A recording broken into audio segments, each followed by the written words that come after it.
El Señor les siga bendiciendo en esta mañana. El pastor me preguntó antes de la reunión si quería que Lucé hablara antes que yo después.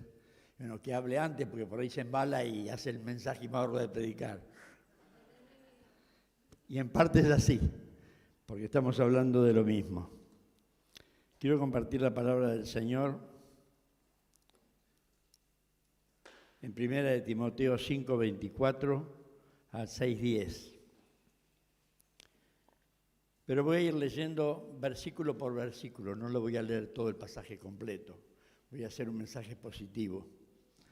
Pero como introducción quiero decir, el Señor escribe esta carta a Timoteo aproximadamente en el año 64 después de Cristo. Timoteo se había convertido en la región de Galacia, en una de las iglesias, ya hacía 15 años aproximadamente. Y había estado trabajando un tiempo con él. Quiero hacer este hincapié, quiero leer como introducción. Dice, cuando partías en Macedonia, te rogué que te quedases ahí en Efeso, que frenaras a esas personas cuyas enseñanzas son contrarias a la verdad. No dejes que pierdan el tiempo en debates interminables sobre mitos y linajes espirituales. Ese capítulo 1, versículo 3. Esto solo conduce a especulaciones sin sentido alguno que no ayudan a que la gente lleve una vida de fe en Dios. El propósito de mi instrucción es que todos los creyentes sean llenos del amor que brota de un corazón puro, de una conciencia limpia y de una fe sincera. Pero algunos no lo entendieron, se desviaron de estas cosas y pasan el tiempo en debates sin sentido. Quieren ser reconocidos como maestros de la ley de Moisés, pero no tienen ni idea de lo que están diciendo, a pesar de que hablan con mucha seguridad. Y luego en Hechos 14 quiero leer, después de predicar la buena noticia en Derbe y de hacer muchos discípulos, Pablo y Bernabé regresaron a Listra, Iconio y Antioquía de Pisidia, donde fortalecieron a los creyentes, los animaron a continuar en la fe y les recordaron que debemos sufrir muchas privaciones para entrar en el reino de Dios. Pablo y Bernabé también nombraron ancianos en cada iglesia con oración y ayuno y encomendaron a los ancianos al cuidado del Señor, de quien habían dispuesto su confianza.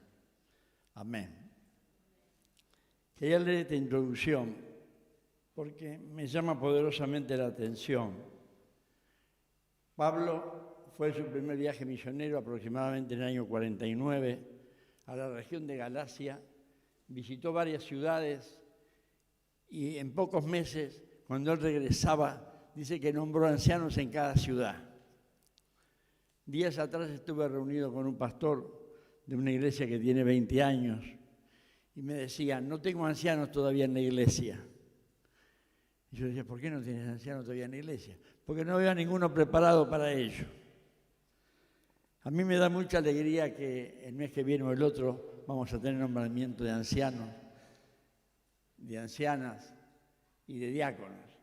Porque veo que Pablo funda la iglesia y antes de irse a los pocos meses va, recorre las iglesias y nombra ancianos en cada una de ellas. No esperó años. Hace años estuve congregándome en una iglesia que la atendía un misionero de Inglaterra. Llevaba 20 años en la iglesia y no tenía ni un diácono ni un obrero, nadie preparado. Pronto tenía que volverse a Inglaterra porque sus hijos ya tenían la edad de ir a la universidad y quería volver a Inglaterra. Un día me invitó a comer y me dijo, ¿qué opinas de la iglesia? Y yo le dije, ¿qué iglesia? Y yo, ¿cómo que iglesia? La iglesia nuestra. Pero si no tienen a nadie formado, nunca preparaste un anciano, nunca preparaste un diácono, nunca preparaste obreros, nunca preparaste líderes españoles. ¿Qué va a pasar cuando tú te vayas? A los pocos meses él se fue, la iglesia se cerró y se vendió la propiedad. Hermano, Pablo nombró ancianos al principio de entrada y ahora 15 años después le escribe esta carta a Timoteo y dice en el capítulo 5, recuerda que los pecados de algunos individuos son evidentes y los llevan a un juicio inevitable, pero los pecados de otros se revelarán después.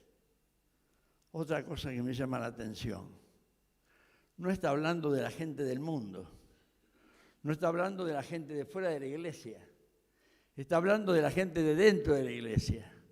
Y le dice a Timoteo, Timoteo, recuerda que los pecados de algunos individuos son evidentes y se ven a simple vista, pero otros se revelarán después. Otros tienen carita de santos, de angelitos, pero tienen pecados que se revelarán luego. A mí me gustaría que todos los que estamos acá vayamos al cielo. ¿A usted no le gustaría? Pero por lo que dice aquí, aparentemente no todos vamos a ir al cielo. Nos guste o no nos guste. Los pecados de algunos son evidentes, algunos hacen macanas, digamos, cometen errores y nos damos cuenta y se lo avisamos, pero otros los ocultan muy hábilmente. Y el Señor le dice a Timoteo, Timoteo, es importante saber que Pablo está hablando de miembros de la iglesia.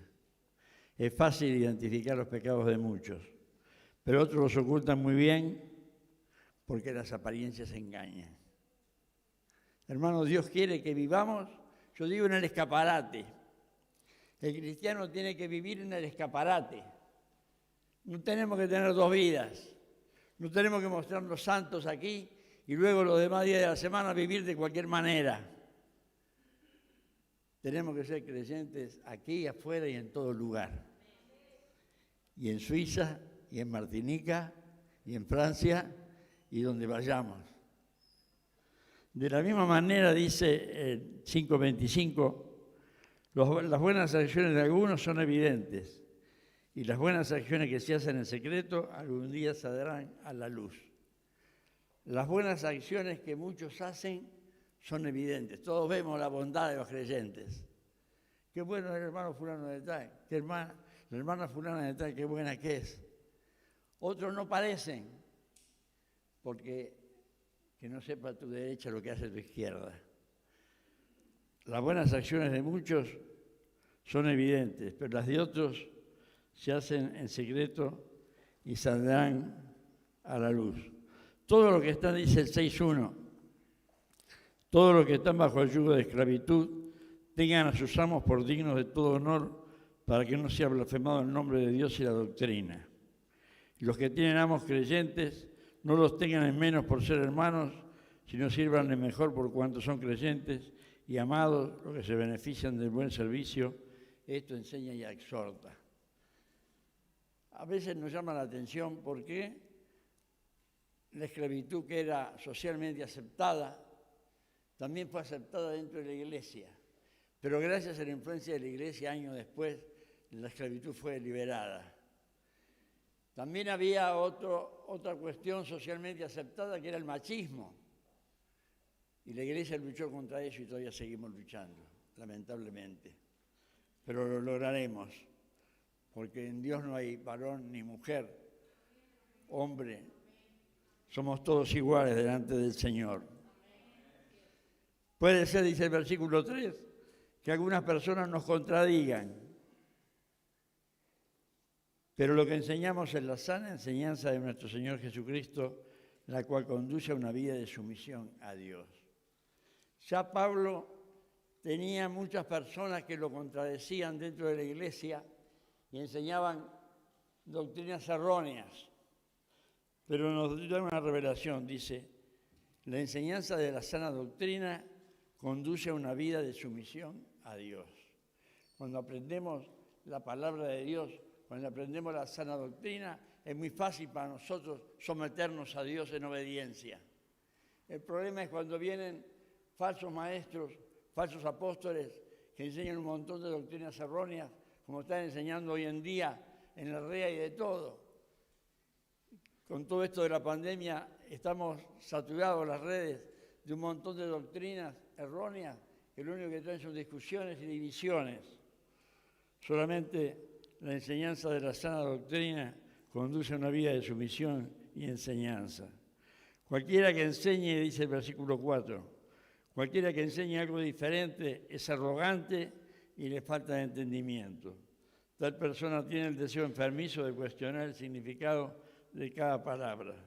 Esto provoca discusiones que terminan en celos, divisiones, calumnias y malas sospechas.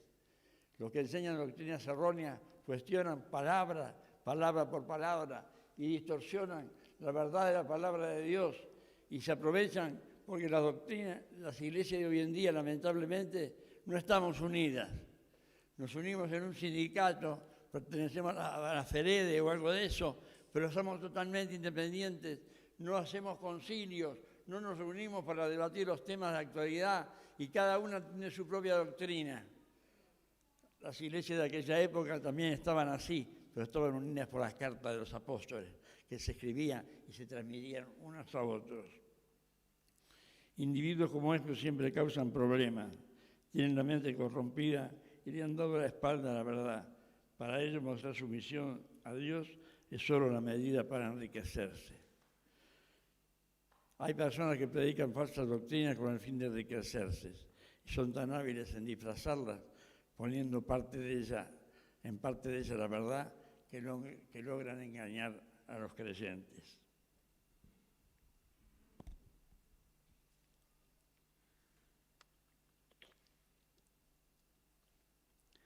Los que tenemos la sana doctrina podemos descansar en paz. Y hoy la hermana nos dio la receta. Yo tomo la receta, dormí 4 horas de siesta. Duermo, así que no duermo más 1 hora o media hora. Ahora 4 horas de siesta. Y en paz descansaré y así mismo dormiré. Porque tenemos la sana doctrina y podemos descansar plenamente en la palabra del Señor. Los que tienen la falsa doctrina, aunque duerman 20 horas, no tienen paz. Pero los que tenemos la sana doctrina podemos descansar en la palabra del Señor. Ahora bien, la verdadera sumisión, dice el versículo 6:6. Ahora bien, la verdadera sumisión a Dios es una gran riqueza en sí misma, cuando uno está contento con lo que tiene. La verdadera sumisión a Dios es una gran riqueza en sí misma, pero cuando uno está contento con lo que tiene. Y ahí cabe la pregunta. ¿Está contento con lo que tiene? ¿O quiere más? ¿Está contento con lo que Dios le dio? ¿Seguro? Después de todo, no trajimos nada, que es el título del mensaje. ¿Qué trajo cuando usted nació? No trajimos nada cuando vinimos a este mundo, ni tampoco podremos llevarnos nada cuando lo dejemos. Yo tenía 13 años y trabajaba en un restaurante lavando copas. Al lado del restaurante había una funeraria. Y el dueño de la funeraria era un cliente que venía todos los días y me daba buenas propinas. Y un día me invitó a la hora de la siesta. ¿Querés conocer la funeraria por dentro? Yo no era creyente todavía. Y me interesó, digo, voy a verla. Y me dijo una frase que usted habrá escuchado 1000 veces, pero que la dicen todos los funerarios. ¿Sabes un secreto? Te voy a decir un secreto. Yo tenía 13 años y no era creyente, pero me quedó grabado para toda la vida. Te voy a decir un secreto. La mortaja no tiene bolsillos. ¿Y sabés por qué la mortaja no tiene bolsillos? ¿Por qué? Le dije yo. Porque no nos vamos a llevar nada. Yo estuve en el Museo Británico y en el Museo del Vaticano. Miles de momias, sarcófagos con miles de momias. Lo único que tienen, la momia momificada, pero no tienen ninguna riqueza. Y cuando los enterraron le ponían riquezas. Le ponían tesoros, le ponían las cosas de valor, le ponían coronas, vasos de oro. Y no hay nada, porque las llevaban todos los ladrones. Lo único que hay es una vasija que dice, en esta vasija había cerveza, porque ya los egipcios hacían cerveza, pero vacías. Pero tesoro ninguno. Todo lo que pusieron para que se lleve se lo robaron los ladrones. ¿Qué nos vamos a llevar? Job dijo, desnudo salí del vientre de mi madre y desnudo estaré cuando me vaya. El Señor me dio lo que tenía y el Señor me lo ha quitado. Alabado sea el nombre del Señor. ¿Cuál es mi valor auténtico como persona? ¿Quién soy yo frente a Dios? ¿Quién soy frente a los demás? A veces medimos a las personas por lo que tienen y no por lo que son. Dios no nos ve por lo que tenemos porque no tenemos nada. Aquellos que se creen que tienen mucho, no tienen nada. Nada trajimos cuando vinimos y tampoco nada nos podremos llevar. La misma traducción de Job en la Nueva Biblia Viva dice: entonces dijo, desnudo salí del vientre de mi madre y nada tendré cuando muera. El Señor me dio cuanto yo tenía. Suyo era y tenía derecho a llevárselo. Bendito sea el nombre del Señor. Nada material nos llevaremos cuando nos vayamos. Nos llevaremos mansiones, Ferraris, yates, chalet, piscina, aviones privados, Bitcoin, lingotes de oro, ni siquiera un par de medias. No vamos a llevar nada. ¿Estamos contentos con lo que tenemos? ¿Estamos contentos con lo que tenemos? Es la pregunta. Sin embargo, hay algo que sí llevaremos. Apocalipsis 14:13 dice: y oí una voz del cielo que decía, escribe lo siguiente: benditos son los que de ahora en adelante mueren en el Señor. El Espíritu dice: sí, ellos son en verdad benditos, porque descansarán de su arduo trabajo, pues sus buenas acciones los siguen. Vas a llevar las cosas buenas que haga para el Señor. Lo único que vamos a llevar. Y Mateo 12, 33, 37 dice: de la abundancia del corazón habla la boca. Una persona produce cosas buenas del tesoro del buen corazón. Las palabras que digas te absolverán o te condenarán. De la abundancia del corazón habla la boca. De la abundancia del corazón son nuestras acciones. Eso es lo que vamos a llevar a la presencia del Señor. Así que los que tenemos suficiente alimento y ropa, estemos contentos con ello. No veo a nadie desnudo. Ropa tienen. ¿Comieron? Algunos comieron porque los vio bien fuertecitos. Y comen bien. Teniendo sustento y abrigo, estemos contentos con ello. Y no es un consuelo de pobres. Los ricos dicen que eso lo decimos para consolarnos porque somos pobres. Eso no es un consuelo de pobres. Eso es palabra del Señor.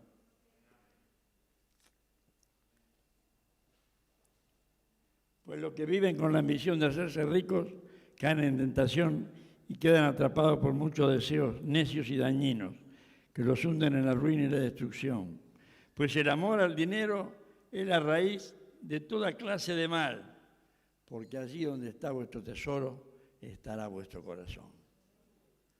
¿Dónde está tu corazón? En el juicio final veremos a los poderosos y ricos de la tierra que no tendrán la opción de presentar ningún abogado. Aquí los más ricos de la tierra escapan de todo porque como tienen mucho dinero pagan los mejores abogados y se liberan de todo. Pero allí en el cielo hay un solo abogado. Los 10 hombres más ricos de la tierra, el fundador de Amazon, Jeff Bezos, tiene 177 mil millones de dólares. 177 mil millones de dólares. Pero no le van a servir para nada si no confía en el Señor, porque cuando estemos en el juicio final no puede comprar ningún abogado. El único abogado ya está y es Cristo el Señor, y solamente va a abogar por aquellos que creen en Él, por los que dio su vida. Estuve leyendo quiénes son los 10 hombres más ricos de la tierra y estuve investigando qué es lo que creen. Tiene que haber un creyente, tiene que haber alguno que ame al Señor. Son todos agnósticos o ateos, a pesar de que muchos de ellos vienen de hogares cristianos, fueron criados en la palabra del Señor. El fundador de Tesla, Elon Musk, tiene 151 mil millones de dólares. Bernard Arnault tiene 150 mil millones, el dueño de Louis Vuitton y 70 marcas. Bill Gates tiene 124 mil millones. Y así podríamos seguir leyendo la lista. Sin ir más lejos, Leo Messi gana en un año lo que un obrero ganaría en 2.612 años. Un obrero tiene que trabajar 2.612 años ganando 1.500 euros por mes para ganar lo que Leo Messi gana en un año, perdón. Podría vivir con lo que gana en un año gastando 1.000 euros por día, 129 años. Ahora digo yo, si no tiene a Cristo, ¿para qué le sirve? ¿De qué sirve que el hombre gane el mundo y pierda su alma? ¿Estamos contentos con lo que tenemos? Yo estoy contentísimo. ¿Saben por qué? Porque tengo un tesoro en el cielo. Dice que un hombre iba caminando por un campo y encontró un tesoro escondido. La ley decía que el tesoro que había escondido era para el dueño del campo. En aquella época se acostumbraba mucho a eso. No había bancos, no había lugares. Yo recuerdo un cliente que le hice un plano una vez y cuando fui a cobrar el anticipo, era bastante dinero, me dice, venga, pues yo sé que usted es pastor. Y me llevó al gallinero al fondo de la casa. Movió el comedero de las gallinas, levantó 2 ladrillos y sacó una lata de galletitas, esas metálicas. Abrió la lata y había un montón de dólares enrollados y agarrados con banditas elásticas. Sacó el dinero y me pagó. Yo le muestro a usted porque sé que usted es pastor y no va a hacer nada, dice. Lo tengo aquí porque si no mi mujer me lo gasta, dice.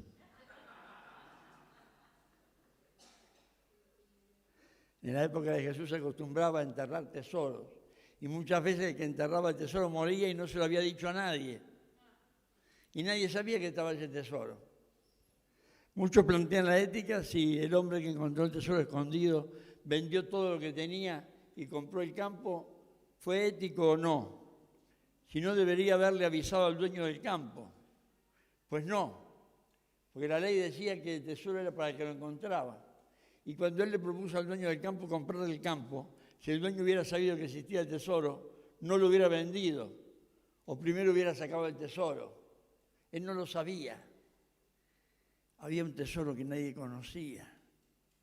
Hay un tesoro que los de afuera no conocen, que es el reino de los cielos, que es Cristo el Señor.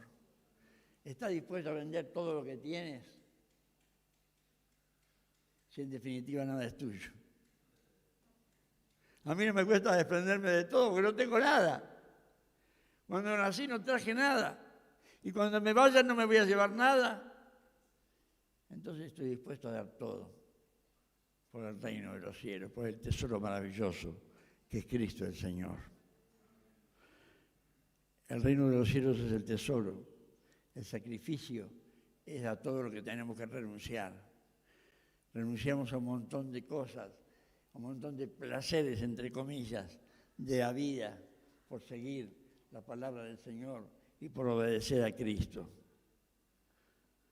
El gozo, el hombre fue gozoso, se desprendió de todo. En tiempos de necesidad extrema o de enfermedad, cuando se acerca la muerte, aún los ateos quisieran aferrarse a ese tesoro.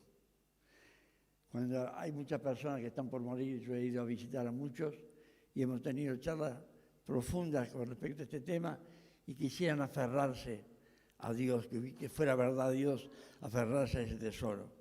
Pero si es importante en el momento de la muerte, es importante siempre. No tiene valor solo cuando vamos a morir, tiene valor todos los días. ¿Es Cristo tu tesoro? Allí donde está tu tesoro, debe estar tu corazón. Nada trajimos, nada nos llevaremos. Demos todo lo que Dios nos dio. Renunciemos a todo por el tesoro precioso que es Cristo el Señor y la salvación. Señor, te bendecimos y te agradecemos en esta hora por esta tu palabra. Enséñanos a vivir, Señor, honrándola. Que renunciemos a todo por el tesoro maravilloso que eres tú, por esta salvación tan grande que nos has dado. Señor, te bendecimos y te adoramos. Enséñanos a reconocer que todo proviene de ti, que teniéndote a ti no necesitamos nada. Te damos toda la gloria que a ti pertenece. En el bendito nombre de Cristo Jesús. Amén.